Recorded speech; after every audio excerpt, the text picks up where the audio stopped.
Bismillahirrahmanirrahim. Assalamualaikum warahmatullahi wabarakatuh. Innal hamdalillah nahmaduhu wa nasta'inuhu wa nastaghfiruh wa na'udzu billahi min shururi anfusina wa sayyiati a'malina. Man yahdihillahu fala mudilla lahu wa man yudlil fala hadiyalah. Asyhadu an la ilaha illallah wahdahu la syarika lah wa asyhadu anna Muhammadan abduhu wa rasuluh.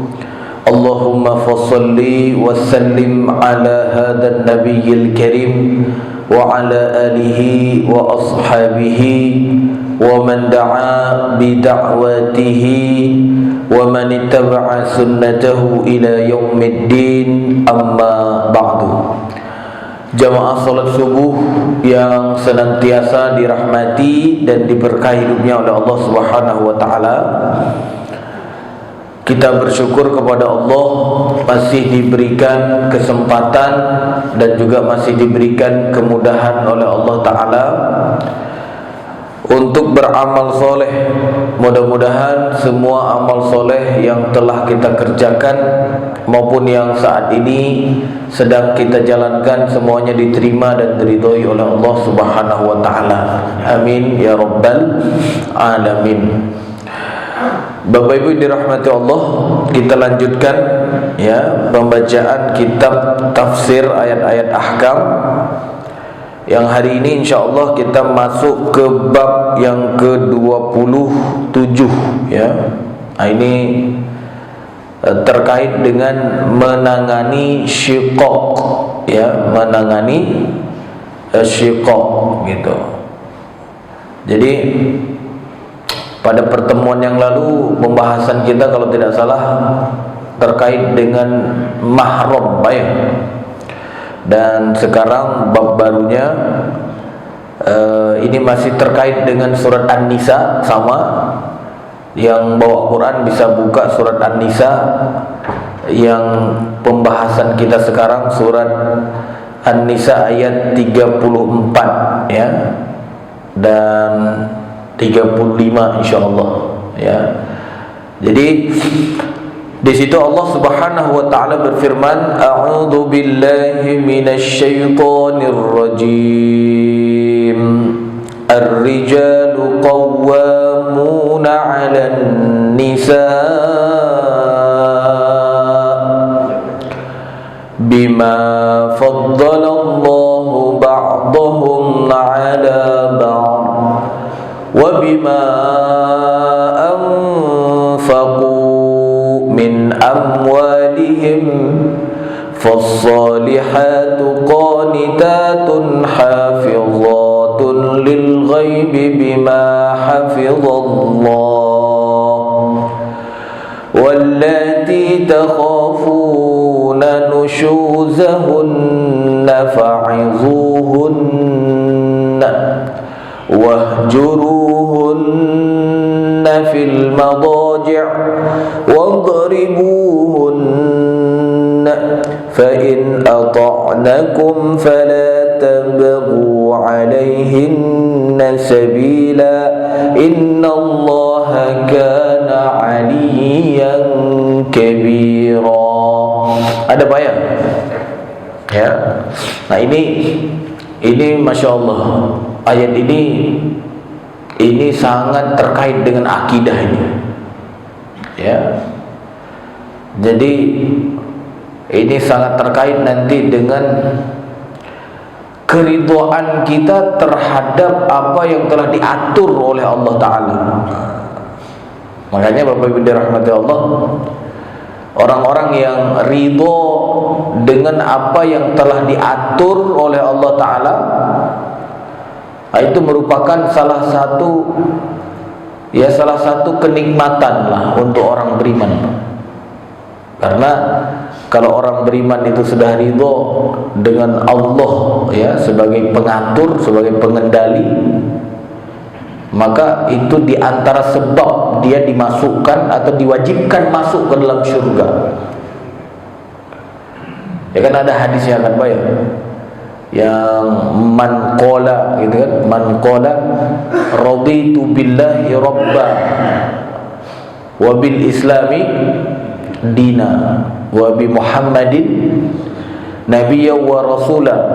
Dia mengatakan itu 3 kali di pagi hari. Maka kata Rasulullah SAW, wajabat lahul jannah, wajib baginya surga. Masya Allah. Gimana pagi ini kita sudah mengatakan itu belum Pak? Ayo kita bareng-bareng sekarang, ayo ya, biar kita semua wajib masuk surga. Ayo, raditu billahi rabba wa bil islami dina wa bi muhammadin nabiyya wa rasula. Raditu billahi rabba wa bil islami dina wa bi muhammadin nabiyya wa rasula. Raditu billahi rabba wa bil islami dina wa bi muhammadin nabiyya wa rasula. Masya Allah ya. Jadi mudah-mudahan itu bisa jadi zikir pagi yang tidak dilewati Pak ya. Apa maksudnya itu Pak? Aku ridho gitu, aku ridho bahwa Allah itu sebagai Robku gitu. Masya Allah ya. Apa arti Rob Pak? Rob itu apa artinya?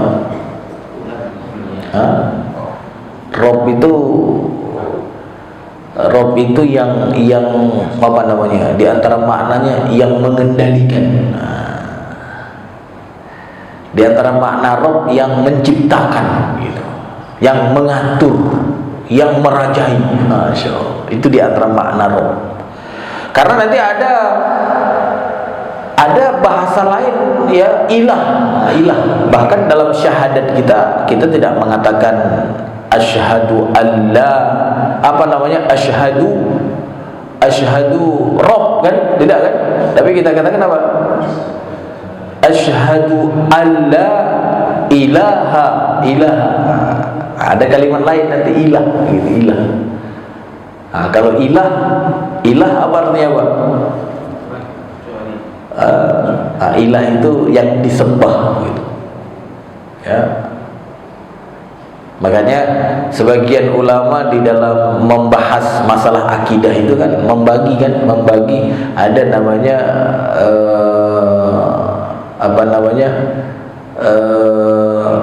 rububiyah, ada uluhiyah kan gitu Pak ya. Kalau rububiyah berarti apa? Meyakini Allah yang menciptakan, meyakini Allah yang mengendalikan, meyakini Allah yang ngatur gitu. Ya Pak ya. Nah, umumnya manusia mereka meyakini Allah itu sebagai Rob. Itu umumnya manusia mengakui itu gitu.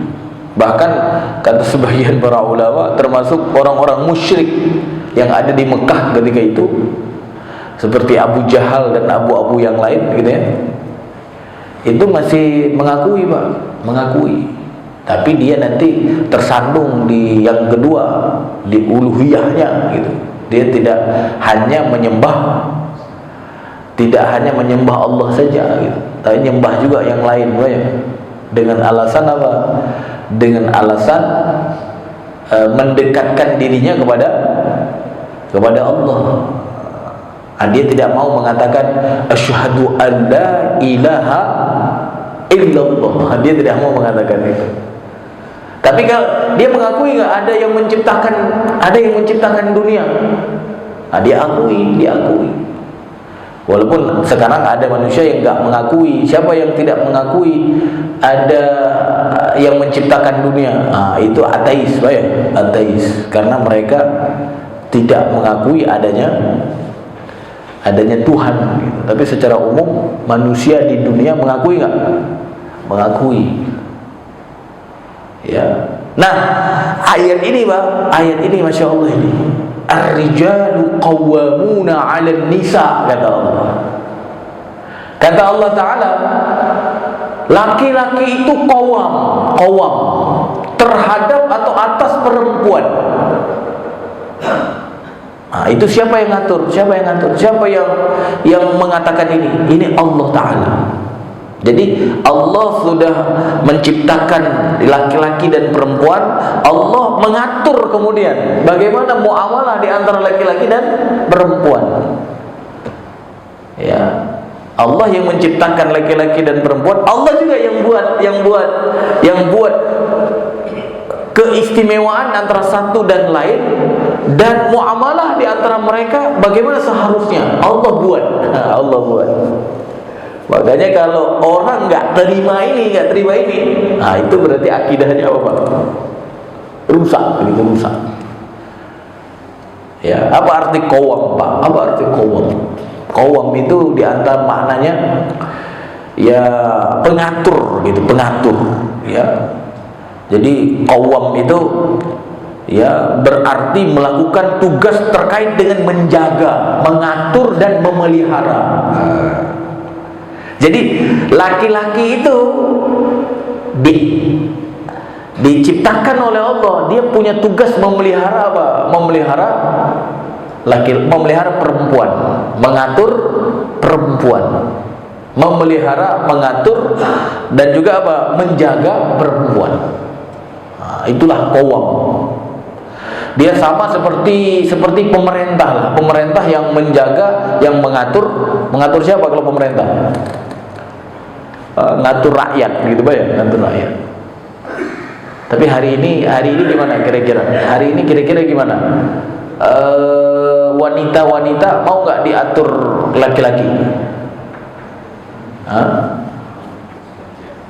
Gimana? Umumnya malah mau apa? Malah mau mengatur. Benar gak? Umumnya malah mau mengatur. Bahkan yang sangat disedihkan lagi sekarang ya, kalau di Indonesia, di wilayah-wilayah yang banyak ulamanya, malah diatur perempuan. Ya, benar gak? Seperti di tempat saya, ya, wali kota Banda Aceh perempuan. Dan di sana banyak ulama juga kan. Kalau di Jawa ada juga yang diatur perempuan kan?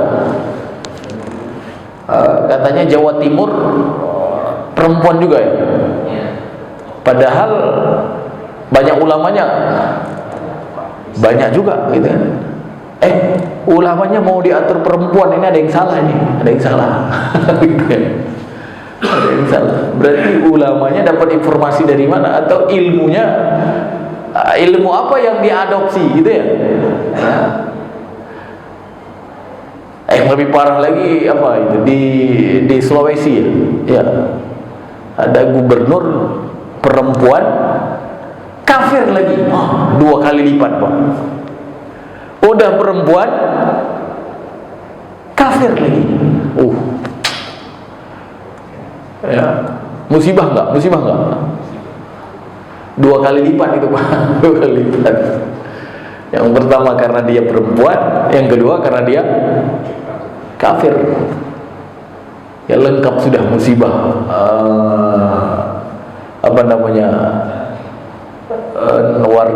Warga Muslim Indonesia, Pak ya.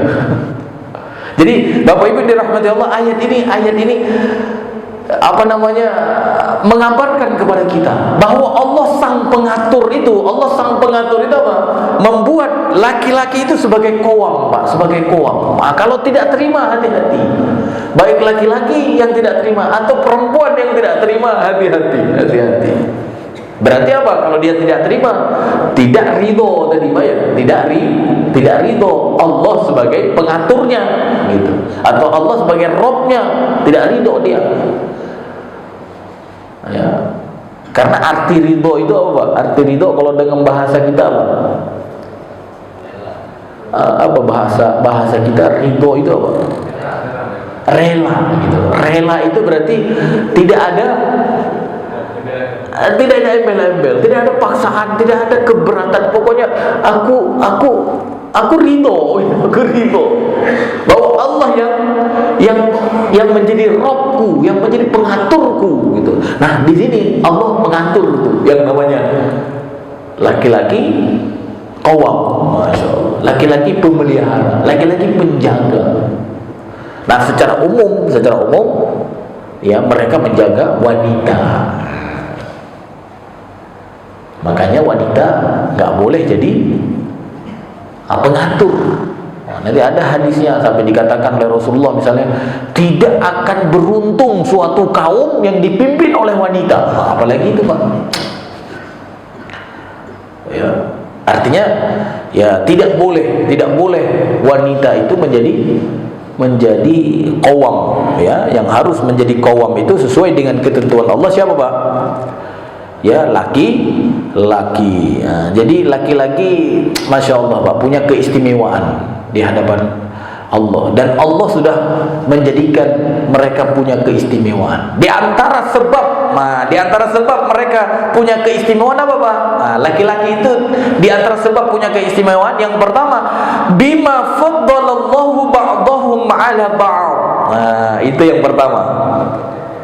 Karena Allah telah melebihkan sebagian mereka laki-laki atas sebagian yang lain yaitu perempuan. Nah, jadi Allah sudah buat, kan Allah yang menciptakan manusia kan? Ya kayak sekarang banyak robot, bayang. Siapa yang bikin robot? Jepang atau apa? Coba kita tanya sama yang bikin robot itu, ada beda nggak robot perempuan dengan robot laki-laki? Ada nggak? Kayaknya nggak ada, karena yang buat manusia kayaknya sama Pak, sistemnya sama kayaknya. Dan belum ini ya, mungkin nanti bentuknya saja Pak ya, bentuknya saja. Tapi kalau fungsinya kayaknya bisa juga ya. Kalau yang menciptakan bikin beda kan bisa aja kan? Nah Allah yang menciptakan kita membuat antara laki-laki dan perempuan itu ada perbedaan gitu, ada perbedaan. Allah melebihkan laki-laki dari perempuan. Walaupun nanti ada juga yang wanita ya dalam segi tertentu dia lebih apa Pak? Lebih lihai misalnya. Ya kan ada kayak pilot apa itu yang kemarin nembak pesawat tempur India itu, pilot Pakistan Pak ya. Kan itu perempuan Pak ya. Ya. Jadi pilot Pakistan bisa nembak pesawat tempur India yang itu laki-laki. Berarti yang lebih kuat di situ siapa? Perempuan. Ya. Nah, ada memang disebutkan oleh perempuan yang beberapa wanita diberikan keahlian ada. Tapi bukan berarti keahlian itu kemudian apa? Menafikan bahwa dia adalah orang yang dia tetap statusnya ya pada tempatnya. Bukan berarti karena punya keahlian diberikan oleh Allah kemudian apa? Menjadikan dia kemudian apa? Merubah tempat. Yang harusnya dia posisi yang dikendalikan, harusnya posisi yang diatur, tidak boleh merubah dia menjadi qawwam gitu. Qawwam tetap siapa Pak? Tetap laki-laki. Nah, yang pertama karena memang laki-laki secara umum diberikan kelebihan oleh Allah Subhanahu wa taala. Nah, kalau kita lihat ya pendapat para ulama, di antara kelebihannya apa, Pak? Di antara kelebihan yang diberikan oleh Allah kepada laki-laki itu adalah kelebihan akal, Pak. Akal. Ya. Jadi laki-laki itu diberikan apa? Kelebihan di dalam akal, keluasan akalnya. Jadi perempuan itu mohon maaf ya, dan itu harus diridhoi oleh perempuan kalau mau selamat nanti di hari akhirat. Jadi keluasan akal itu memang dilebihkan oleh Allah Subhanahu wa taala kepada laki-laki. Makanya kenapa para ulama ketika seorang istri gitu ya, seorang istri dia ingin transaksi dari hartanya lah gitu, transaksi dari hartanya, kan harta dia gitu kan, harta dia. Nah dia ingin transaksi, dia ingin sedekah atau dia ingin apalah gitu. Maka oleh sebagian ulama dianjurkan untuk apa Pak? Untuk minta izin kepada suami. Ya. Walaupun sebagian ulama lain mengatakan kalau itu harta dia nggak perlu minta izin. Tapi sebagian ulama mengatakan apa? Harus minta izin. Kenapa Pak? Kenapa? Yang pertama karena tadi suaminya sebagai qawwam, pemimpin, pengatur, gitu, penjaga. Nah, kenapa minta izin? Karena bisa jadi perempuan itu karena tadi akalnya tidak seluas laki-laki, gampang dipengaruhi. Makanya yang banyak kena apa Pak? Biasanya kalau ada telepon dari investasi bodong gitu ya, atau tiba-tiba ada telepon, halo, nah, gitu kan ada kan? Anda mendapatkan hadiah dari apa Pak? Pernah dapat telepon tiba-tiba ada yang ngaku Anda dapat hadiah. Itu biasanya yang ketipu yang banyaknya siapa Pak? Bapak-bapak atau ibu-ibu? Ada kadang-kadang yang begitu kita angkat pas dia tahu laki-laki langsung apa Pak? Langsung diputusin gitu. Wah, ini kayaknya peluang ketipu kecil kan ini. Tapi kalau perempuan banyak yang terpengaruh. Kenapa? Bisa jadi karena ya keluasan akal tadi. Laki-laki lebih luas kata para ulama. Nah, ini yang pertama. Kenapa ya dia dijadikan qawwam ya, laki-laki dijadikan qawwam oleh Allah Subhanahu wa taala ya. Kemudian apa? Kemudian laki-laki itu disebutkan oleh para ulama diberikan kemampuan kepengurusan, diberikan kemampuan mengurus yang lebih besar daripada perempuan. Walaupun kalau rumah mungkin lebih mampu diurus oleh perempuan ya, benar kan? Kalau rumah apa ya? Kalau laki-laki suruh ngurus rumah gimana Pak kira-kira?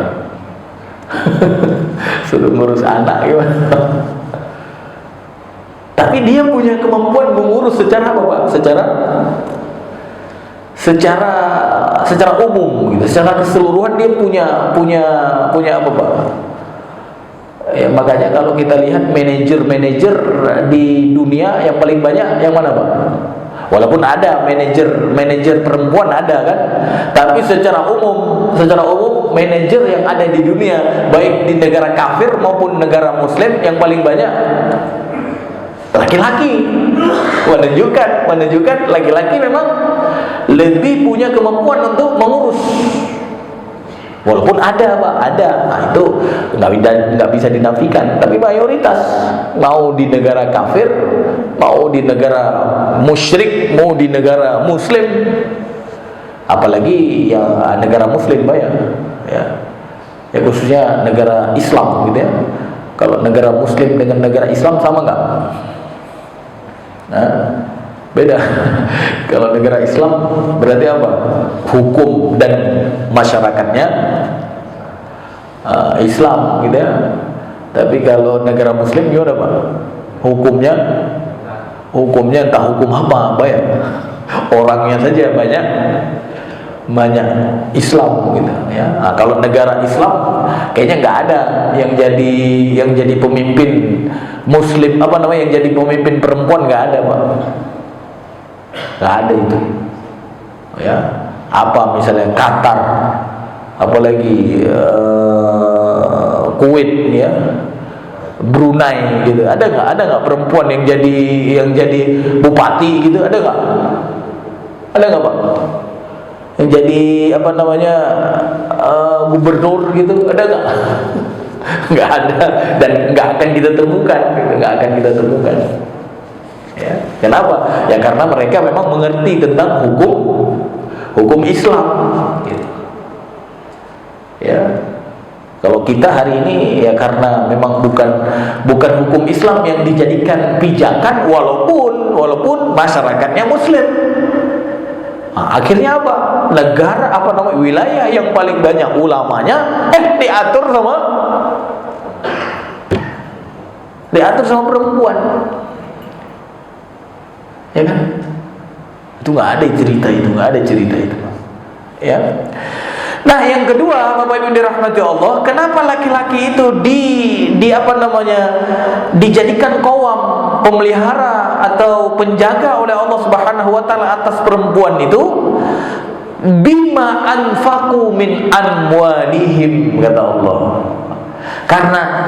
Karena laki-laki itu diwajibkan menafkahi perempuan. Nah, ini yang kedua, Pak.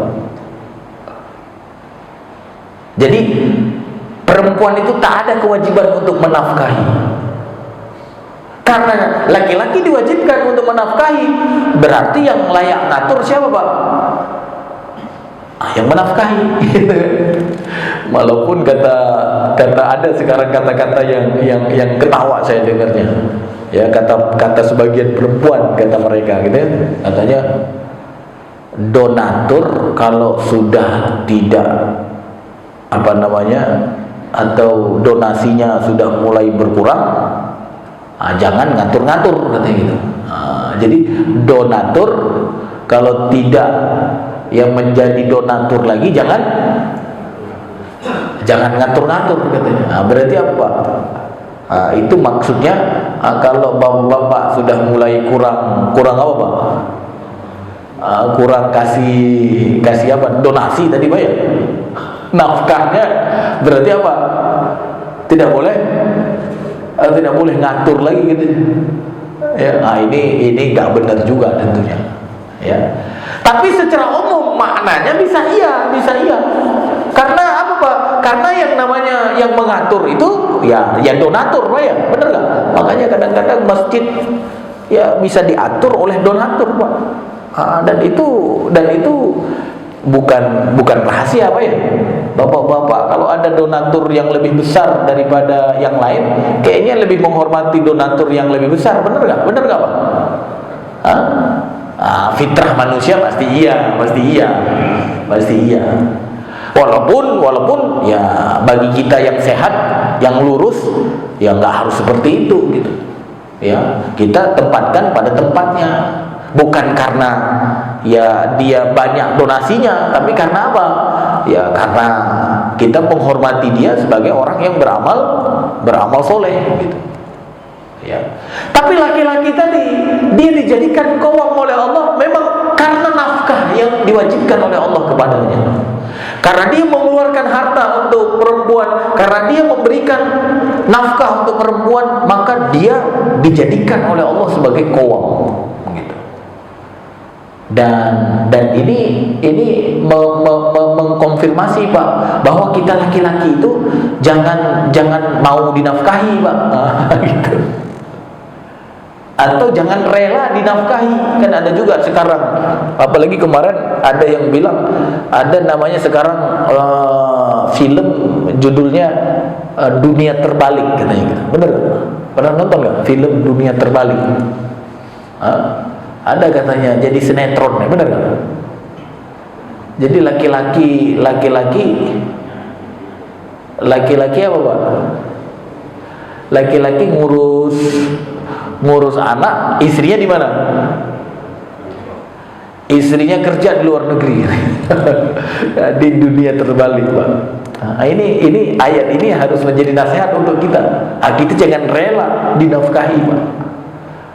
Ya. Dan perempuan jangan merasa dengan uangnya yang banyak, ya, kemudian apa? Punya kewajiban menafkahi. Nggak perlu juga merasa punya kewajiban, karena yang namanya perempuan itu tidak diwajibkan menafkahi. Lalu kalau misalnya perempuan kaya, suaminya miskin, gimana Pak? Siapa yang menafkahi kira-kira? Perempuan atau laki-laki? Siapa yang menafkahi Pak? Perempuan? Enggak Pak, enggak. Berarti itu dunia terbalik namanya Pak. Dunia terbalik. Enggak boleh. Perempuan tetap pada statusnya. Yang harus menafkahi tetap laki-laki. Nah, perempuan banyak duit gimana? Nah, dia bisa menjadi partner, bisa menjadi pembantu namanya. Kalau dia mau Pak, kalau dia mau. Kalau dia nggak mau, suami boleh maksa nggak? Nggak boleh. Orang itu harta dia, ngapain maksa-maksa harta orang lain? Makanya kalau suami soleha, kalau istri soleha, mungkin dia nanti akan beri kepada suaminya, akan beri. Kan ada kejadian di zaman sahabat baik, suaminya miskin gitu, sedangkan istrinya, kalau tidak salah diantaranya itu Zubair itu tidak banyak duit gitu ya, sedangkan istrinya banyak duit. Maka diantaranya sedekah istrinya itu kepada siapa? Kepada suami gitu ya. Daripada sedekah kepada yang lain, mending sedekah kepada suami atau hadiah kepada suami gitu. Ya nanti suaminya kemana uangnya dibawa? Dia nafkahin istrinya lagi. Artinya statusnya tetap yang memberi nafkah itu laki. Masya Allah. Ya, itu kalau wanita solehah bayang. Tapi kalau wanita yang nggak solehah gimana Pak? Langsung dia kemudian dengan hartanya, dengan uangnya merasa jadi kowam, merasa jadi pengatur, merasa jadi pengendali, ya, merasa jadi tinggi. Nah, itu hati-hati itu. Nanti ada tuh di berikutnya memang kriteria. Makanya di berikutnya kriteria wanita. Allah katakan apa? Fassalihatu qanitat hafizat lil ghaibi bima hafizallah. Dijelaskan berikutnya wanita soleha. Wanita soleha. Jadi wanita itu kata para ulama di sini ada dua, ada yang soleha, ada yang tidak soleha. Makanya beruntung orang yang dapat wanita soleha, ya. Kalau sudah dapat kurang soleh dikit, kurang soleha dikit, ya kita sabar-sabarlah, ya. Tapi wanita solehat itu memang disebutkan dalam Al-Quran. Di antaranya apa? Ciri-cirinya Pak dalam Al-Quran. Di sini disebutkan wanita solehat oleh Allah. Yang pertama ciri-cirinya qanitat. Ada ibu-ibu hari ini? Ada? Wah, berarti ibu-ibu bisa dengar, Pak, ya. Jadi wanita solehat yang pertama itu qanitat. Apa arti qanitat? Qanitat itu artinya taat, Pak. Masya Allah. Di antaranya taat kepada siapa? Kepada suami, ya. Jadi yang taat biasanya yang mengatur apa yang diatur? Yang diatur. Walaupun yang mengaturnya tadi uangnya sedikit. Walaupun yang mengatur uangnya sedikit. Jangan coba-coba kamu yang jadi pengatur, yang jadi kowam. Nggak boleh, Pak. Nggak boleh. Berarti apa? Kalau dia sudah memindahkan posisinya yang harusnya diatur, dia menjadi pengatur. Tunggu apa, Pak? Tunggu kehancuran. Nah, kehancuran itu bentuknya banyak. Bukan saja ya retak rumah tangga, perceraian, bukan saja itu, kehancuran itu banyak, Pak. Ya, tunggu kehancuran. Ya. Jadi istilahnya kalau bahasa Nabi, kalau kamu sudah menyerahkan perkara kepada yang bukan ahlinya, yang bukan yang berhak gitu. Kan yang berhak mengatur tadi siapa? Laki-laki kan? Dia kemudian apa? Pindahin fantazir sa'ah, kata Rasulullah. Maka tunggu kehancuran. Dan kehancurannya bukan berarti tadi harus pisah gitu, bukan. Banyak kehancuran. Memang dia kelihatannya harmonis gitu, kelihatannya harmonis. Tapi apa, Pak? Tapi hancur gitu, hancur. Kelihatannya harmonis, tapi hancur. Ada orang yang menjalankan syariat kelihatannya nggak harmonis, tapi apa? Tapi teratur, masya Allah. Itu ada. Makanya jangan tertipu, jangan tertipu. Jalanin aja syariat. Ya, yang namanya perempuan itu dia itu taat gitu. Berarti apa? Yang taat, yang diatur. Taatnya kepada siapa? Di antaranya kepada qawam, kepada pengatur. Siapa dia? Ya kalau dia sebagai seorang istri, suaminya taat.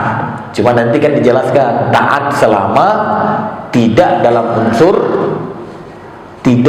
unsur maksiat gitu. Nah, kalau di dalam unsur maksiat boleh nggak taat, Pak? Nah, tidak boleh gitu. Taatnya ya kepada makhluk itu tidak boleh mutlak gitu, tidak boleh mutlak. Taat yang mutlak itu hanya boleh kepada Allah gitu. Nah, itu ciri yang pertama wanita solehah, kata Allah, taat, Pak. Masya Allah. Makanya jadi wanita itu simple sebenarnya, Pak ya, simple.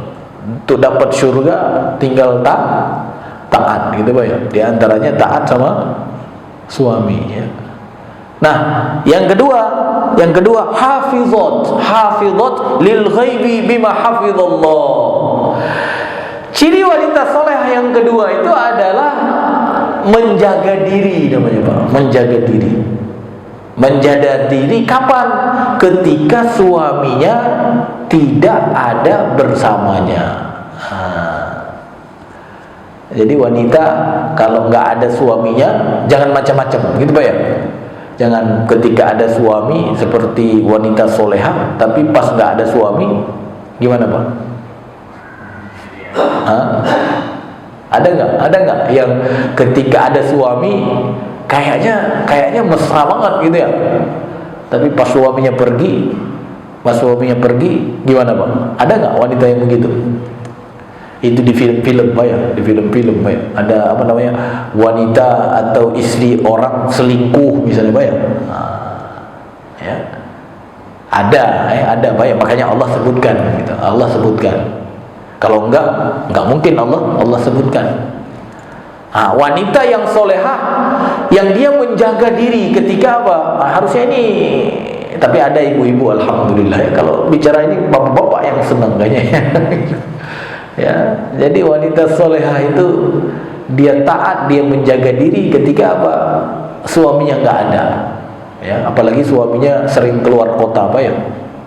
Ya, menjaga diri dan juga menjaga harta suaminya, kata para ulama. Jadi harta suaminya dijaga gitu, nggak dihambur-hamburkan. Ya. Itu ciri wanita soleha. Kalau yang tidak solehat berarti kebalikannya, Pak ya, tidak disebutkan di sini. Ya, cuma nanti disebutkan secara umum syiqaq, yang durhaka, gitu, yang durhaka. Nah, secara umum tidak disebutkan ciri-cirinya, tapi ya kalau yang durhaka berarti yang kebalikan dari apa? Dari taat, Pak ya, dari taat. Nah, wallati takhafuna nusyuzahunna. Nah, kalau kalian, kita laki-laki ini takut. Mereka itu apa? Nusyuz. Jadi nusyuz itu kalau dari makna bahasa itu ada. Kalau menurut istilah yang ada di ayat ini, itu kalau kamu takut istrimu durhaka gitu, durhaka. Tapi sebenarnya nusyuz itu diambil dari kata apa tadi? Ya, tempat yang tinggi. Kenapa durhaka dibahasakan dengan tempat yang tinggi, Pak? Biasanya orang yang tidak taat itu orang yang apa, Pak? Merasa tinggi, Pak. Merasa tinggi gitu.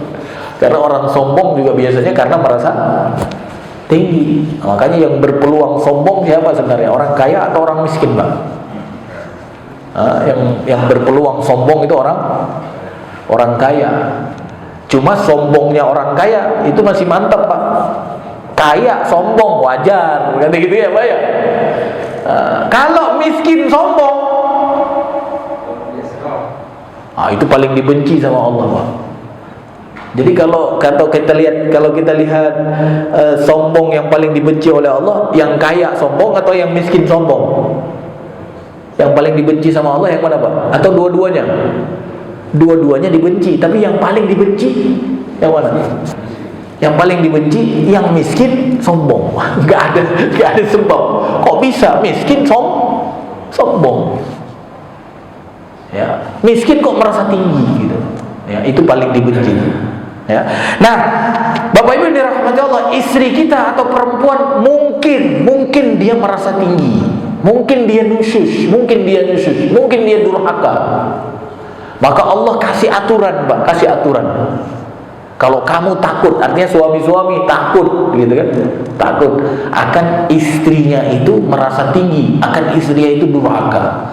Maka kalau istri sudah mulai durhaka, Pak, ya, maka apa perintah Allah di sini, Bang? Makanya saya katakan di awal, ya ayat ini ayat iman ini, Pak, ayat iman ini. Ya, kalau nggak beriman, mungkin ibu-ibu yang hadir di sini langsung pulang. Benar nggak? Ya, tapi ibu-ibu di sini belum pulang kan? Belum kan? Ini ayat iman ini, Pak, ayat iman. Ya, bayangin, Pak, perempuan disuruh taat, ya. Itu kan ibaratnya aku lebih apa, Pak? Posisinya diatur dan bukan pengatur. Ini kalau yang tadi punya sifat-sifat yang buruk tadi, wah. Tapi ini Allah yang katakan. Itu yang Allah yang katakan. Kalau kita laki-laki menemukan atau melihat istri kita, takut istri kita kemudian mereka merasa tinggi atau durhaka, ada perintah Allah Subhanahu wa taala. Apa perintahnya?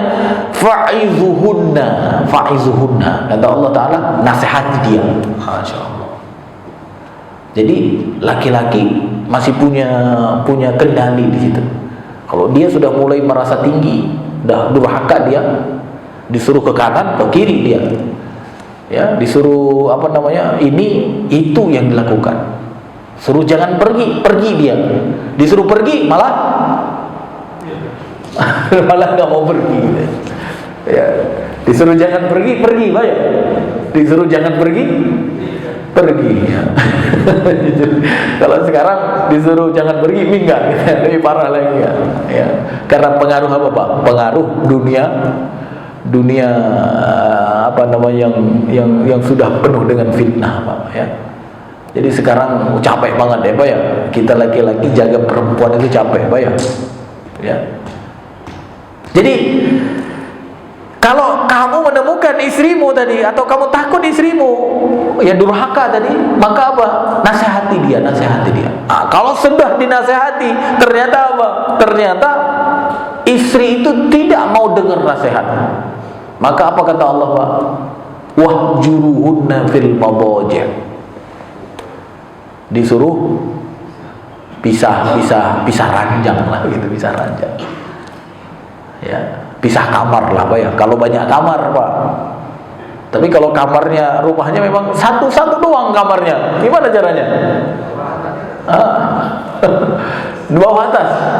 Enggak. Kalau kata Ibnu Abbas jangan bawah atas, Pak. Ada para ulama ya menafsirkan wahjuruhunna fil madaji itu, kata Ibnu Abbas belakangan. Apa namanya? Saling membelakangi gitu. Jadi kalau rumahnya besar mungkin enak, Pak, ya. Tinggal pindah kamar ya. Ya, sekarang kalau wanita sekarang pindah kamar malah seneng, ya. Astagfirullah. Jadi kata Ibnu Abbas, kalau dinasehati enggak mau dengar, maka apa? Ketika tidur itu apa? Punggung-punggungan. Ya. Enggak boleh enggak boleh berhubungan lah gitu. Kan biasanya secara umum kalau yang namanya pasangan itu, apalagi pasangan baru-baru, Pak, ya. Kalau pasangan baru-baru gimana, Pak? Maunya belakangan saling membelakangi atau saling berhadapan. Kalau baru-baru kayaknya maunya nempel terus, Pak, ya. Kenapa gitu? Pengalaman. Kalau sekarang kayaknya nggak lagi Pak ya. Ya. Jadi maunya nempel terus kalau baru Pak ya. Tapi sebenarnya walaupun sudah lama tetap apa? Ya nempel lah gitu. Ya. Artinya jangan dibelakangi gitu. Sehingga apa? Sehingga ketika tadi dia durhaka, kita nasihati, nasihat tidak diindahkan. Nah, dilanjutkan dengan yang kedua, yaitu membelakangi. Nah, di saat membelakangi, istri jadi tahu, oh, kenapa ya suamiku semalam membelakangi? Oh, jangan-jangan gara-gara apa tadi? Nasihat kemarin aku tidak indahkan, gitu kan? Tidak aku indahkan. Sehingga apa? Dia kemudian membelakangiku. Ya. Jangan di bawah Pak ya. Pak siapa? Jangan di bawah ya. Belakangi. Kalau di bawah kasihan antum gitu, kasihan antum. Antum nanti yang masuk angin ya, Pak ya. Ya. Tetap di kasur tapi apa, Pak? Belakangi gitu. Nah, itu jadi nasihat gitu. Kalau kata Ibnu Abbas. Tapi kata sebagian ulama yang lain apa? Bisa ranjang, bisa kamar lah gitu. Ya, bisa kamar. Cuma ya itu tadi, kalau sekarang kita rumahnya cuma 2 kamar, 3 kamar, anaknya banyak, Pak ya. Ya mau pindah kemana kita? Masa suruh pindah ke kamar anak kan nggak indah gitu, Pak ya. Atau pindah ke sofa gitu. Kan nggak indah gitu. Malah kita yang sengsara. Tadi tujuannya ingin mengingatkan istri, ya malah suaminya yang jadi sengsara ya. Nah, yang ketiga, apa kata Allah Subhanahu wa taala? Kalau istri tadi merasa tinggi, dia apa namanya? Dia durhaka, kata Allah Subhanahu wa taala yang ketiga, wadribuhunna. Ya Allah, Pak. Makanya saya bilang ini ayat iman ini, Pak, ayat iman ini. Kalau tidak benar-benar beriman, ya Allah suruh pukul, coba suruh pukul. Mau nggak wanita kalau nggak beriman? Nggak mau kan? Pasti mengatakan apa? Wah, syariat ini nggak adil ini. Bener nggak? Tapi itulah aturan Allah, Pak, aturan Allah. Kalau diingatkan dengan nasihat nggak mau, habis itu apa? Pisah ranjang juga masih nakal gitu, Pak ya. Habis itu apa? KDRT bukan. Wadribuhunna itu dilegalkan oleh Allah. Ya. Dan kita jangan menganggap itu adalah salah satu bentuk yang pelanggaran. Jangan. Ya selama pukulannya juga sesuai dengan ketentuan gitu Pak ya. Nah, ditafsirkan oleh para ulama, pukulannya itu tidak membuat cedera gitu. Pukulan kasih sayang lah Pak. Pukulan yang tujuannya untuk perbaikan gitu. Kan beda Pak ya, tujuan pukul yang tujuannya menyakiti dengan tujuannya untuk memberi peringatan, beda nggak? Makanya nanti sampai dijelaskan di antaranya pukulannya itu ya dengan kayu siwak lah gitu, dengan kayu siwak. Jangan pakai cambuk, Pak ya. Ya. Walaupun kadang-kadang saya simpan juga cambuk di rumah. Karena memang ada riwayat kita harus punya cambuk juga di rumah gitu. Cuma jangan cambuk yang panjang itu, Pak ya. Ya, itu ada fungsinya, Ya. Karena pukul itu sebenarnya ada apa, Pak? Ada legalitas dari Allah. Ya kalau siwak itu berarti ya cuma siwak itu kan kecil Pak ya. Coba jangan pikir cuma siwak yang segini, kalau pukul siwak yang segitu apa rasanya Pak ya? Nggak ada efek sama sekali. Siwak kecil tapi yang panjang lah gitu, yang panjang. Kan ada kalau di Mekah kita kadang-kadang sama penjual siwak itu ada yang belum dipotong kan, ada yang belum dipotong, panjang dia segini gitu. Nah, itu kalau dipukul sakit juga. Ya. Jadi Bapak Ibu dirahmati Allah, pukul dia. Kalau misalnya apa? Kalau dia tidak mengindahkan yang pertama dan yang kedua. Ya.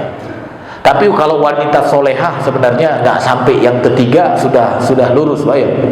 Baru dinasehati itu sudah lurus gitu.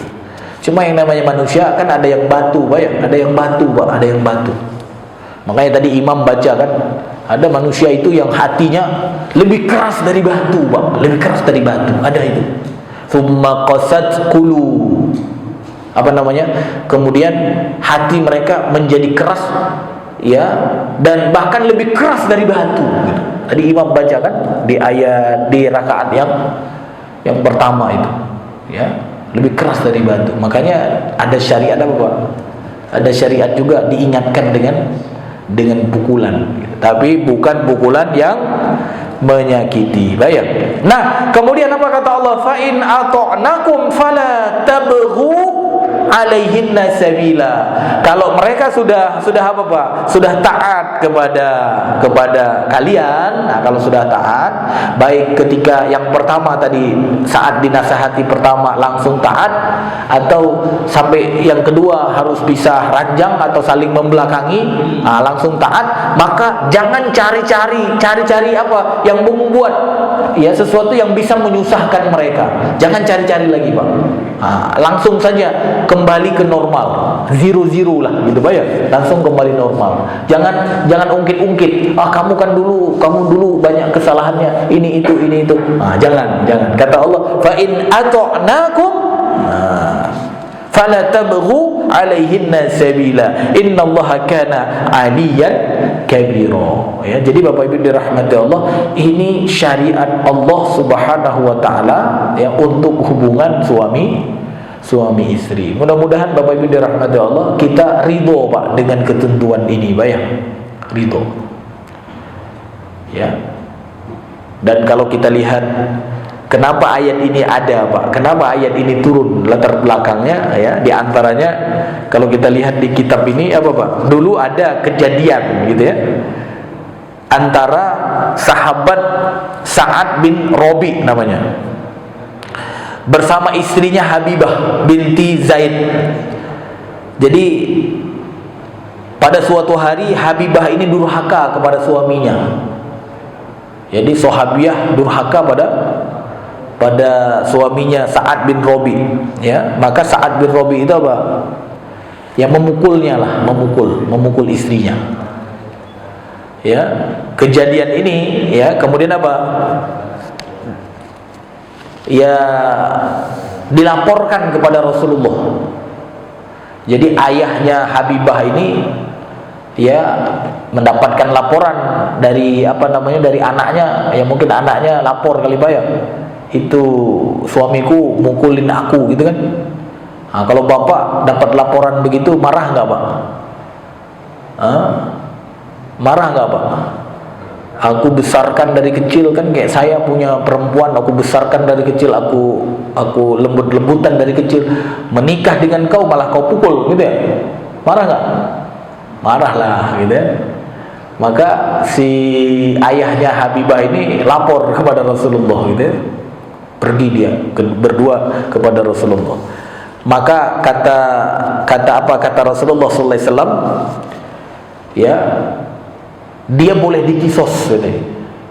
Jadi suami itu boleh dipukul balik gitu. Seneng nggak? Seneng kan? Bisa balas gitu, bisa balas. Jadi Rasulullah SAW saat itu langsung memutuskan, kamu pukul balik tuh suamimu, istilahnya begitu. Maka pergi dia karena senang, Pak, pengen cepat-cepat balas dendam kali, Pak ya. Ayahnya sama Habibah pergi untuk mukul, tapi beberapa langkah dia baru mau pergi, dipanggil lagi oleh Rasulullah, dipanggil lagi. Ya.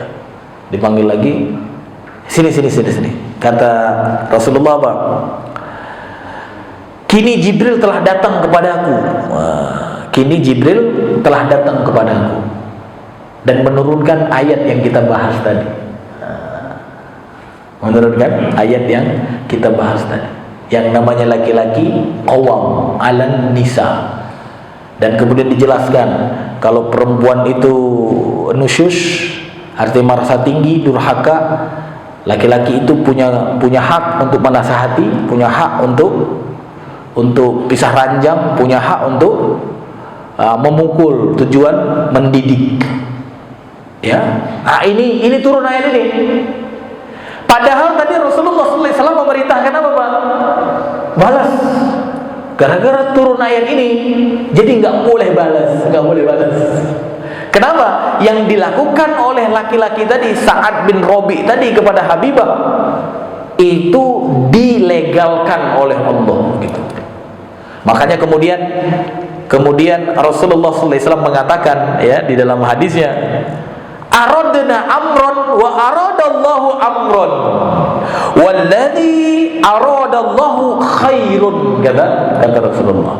Kata Rasulullah SAW, kami mempunyai kehendak tentang suatu perkara, ya, tetapi Allah pun punya kehendak lain tentang suatu perkara. Maka kehendak Allah itulah yang paling baik. Masya Allah. Kan Rasulullah tadi suruh apa, Pak? Pertama, balas, gitu. Rasulullah punya kehendak. Rasulullah nggak suka juga, ya, seperti orang pada umumnya sekarang lah. Kan orang kalau ada KD, apa namanya itu, KDRT kan nggak boleh kan, gitu kan. Cuma KDRT sekarang beda dengan yang tadi, orang tujuannya mendidik, Pak, ya. Masa mukulnya sampai bonyok-bonyok gitu, Pak, ya, sampai merah-merah, itu mah nggak benar juga kan. Tapi tadi menarik juga, Rasulullah, ya, suruh balas. Kami punya kehendak dan Allah punya kehendak, dan Rasulullah kemudian memastikan kehendak Allah itu yang paling baik. Jadi kita, Bapak Ibu dirahmati Allah, kalau sudah mengetahui ini, ibu-ibu sudah mengetahui ini, jangan ikut kehendak diri lagi, Pak, ya. Jangan ikut kehendak diri lagi. Orang Rasulullah saja ikut kehendak Allah, gitu. Jadi ikut apa yang sudah ditentukan oleh Allah Subhanahu wa taala. Baik, Bapak Ibu dirahmati Allah, inilah, ya, penjelasan, ya, yang ada di dalam surat An-Nisa ayat 34. Baik, dan secara umum kita sudah jelaskan, ya, langkah-langkah tadi yang ditempuh Islam mengatasi istri yang durhaka, gitu kan, dan lain-lain kita sudah jelaskan, ya. Di antaranya yang belum kita jelaskan tadi apa? Hukuman tadi, ya, ketika memberikan peringatan, ketika pisah ranjang, ketika pukul, apakah harus tertib atau tidak, Pak? Paham nggak harus tertib atau tidak? Apakah harus nasihat dulu kemudian pisah ranjang baru kemudian pukul, atau boleh pukul duluan, gitu? Boleh nggak? Pokoknya kesel, suami istri apa namanya, istri apa tadi, durhaka, udahlah aku kepret aja sekali, walaupun belum pernah nasihat. Gimana, Pak? Ulama berbeda pendapat. Kalau dalam mazhab Syafi'i, ya, pukulan sudah dibolehkan sejak istri mulai terlihat ada gejala nusyuz. Imam Syafi'i lebih apa, Pak? Lebih umum lah, begitu, ya. Jadi beliau tidak menganggap urutan yang ada di dalam Al-Quran itu, ya, sebagai apa? Sebagai langkah-langkah yang harus dilakukan secara berurutan, gitu. Wow yang di situ bukan wow tartib lah, begitu. Tapi ulama lain mengatakan harus ikut urutan yang disebutkan oleh Allah Subhanahu wa taala. Jadi yang pertama, ketika kita melihat istri kita durhaka, yang pertama harus nasihat, yang kedua harus pisah ranjang dulu, yang ketiga baru pukul. Jangan sampai sebelum nasihat, sebelum pisah ranjang udah tiba-tiba pukul. Walaupun Imam Syafi'i, ya, termasuk yang membolehkan, gitu. Kira-kira suka yang mana kira-kira ini? Kan Bapak ulama-ulama juga ini semuanya nih. Bapak merajihkan yang mana kira-kira? Jadi menurut penulis barangkali, ya, pendapat yang mengatakan harus, ya, tertib, ya, inilah yang kuat, karena itu sesuai dengan zahir ayat, gitu, ya. Wallahu alam, kata penulis, ya. Bahkan ada penafsiran ini juga diperkuat oleh riwayat dari Ali. Beliau menyatakan suami hendaknya menasehati istrinya dengan lidah, Tetapi kalau ini sudah dipandang selesai, maka suami tidak boleh mencari jalan-jalan lain untuk menyusahkan istrinya. Lalu kalau istri itu masih saja bandel, maka suami boleh berpisah dengannya di tempat tidur. Lalu jika yang terakhir ini pun tidak berhasil, maka suami boleh memukulnya. Akan tetapi jika istri masih tetap tidak mau menyadari dengan pukulan itu, maka langkah berikutnya nanti kita jelaskan di pertemuan yang akan datang, insya Allah. Sudah dipukul masih juga tidak apa Pak? Tidak kapok, tidak taat. Nah, itu ada langkah berikutnya apa ya? Langkah berikutnya insya Allah di pertemuan yang akan datang, ya. Ada pertanyaan Bapak Ibu yang dirahmati Allah dari apa yang sudah jelaskan? Clear insya Allah ya, clear insya Allah Pak ya. Ibu-ibu ada pertanyaan? Ini ibu-ibu harus ditanya juga ini. Walaupun ini ayat ini iman ya, nggak perlu dipertanyakan sebenarnya. Yang perlu apa? Yang perlu diridhoi saja Pak ya, diridhoi saja. Apalagi saat ini ya manusia sedang memperjuangkan persamaan gender katanya gitu ya. Yang namanya laki-laki, perempuan sama. Dan itu semuanya ya, apa yang diperjuangkan oleh mereka berbeda dengan ayat ini Pak. Surat An-Nisa ayat 34 ini berbeda Pak. Persamaan gender, boleh wanita jadi pemimpin, level tinggi, level rendah boleh, gitu kan. Tapi dalam Islam tidak. Dalam masalah bahkan sekarang yang repotnya sampai nikah saja boleh. Kalau laki-laki mau nikah sama laki-laki, perempuan mau nikah dengan perempuan. Nah, itu semua apa Pak? Semua syaitan Pak, syaitan ingin menjerumuskan manusia ke neraka. Sedangkan kita sedang menuju ke mana Pak? Insya Allah kita semua sedang menuju ke surga. Makanya jangan sampai mengaku menuju ke surga tapi pakai mobilnya mobil siapa? Mobil setan. nanti sopirnya apa Pak? Sopirnya nggak jadi ke surga gitu ya, dibawanya ke neraka. Nauzubillah min zalik. Jadi ibu-ibu nggak ada pertanyaan insyaallah ya, karena ayat ini ayat apa Pak tadi? Ayat iman. Jadi imani saja. Ridhoi saja. Nah, ketika meridhoi maka ganjarannya apa tadi? Ganjarannya surga, Pak ya, surga. Mungkin ini Bapak Ibu dirahmati Allah yang bisa kita sampaikan. Mudah-mudahan menjadi ilmu yang bermanfaat. Kita tutup dengan doa kafaratul majlis. Subhanakallahumma wa bihamdika asyhadu an la ilaha illa anta astaghfiruka wa atubu ilaik. Wassalamualaikum warahmatullahi wabarakatuh.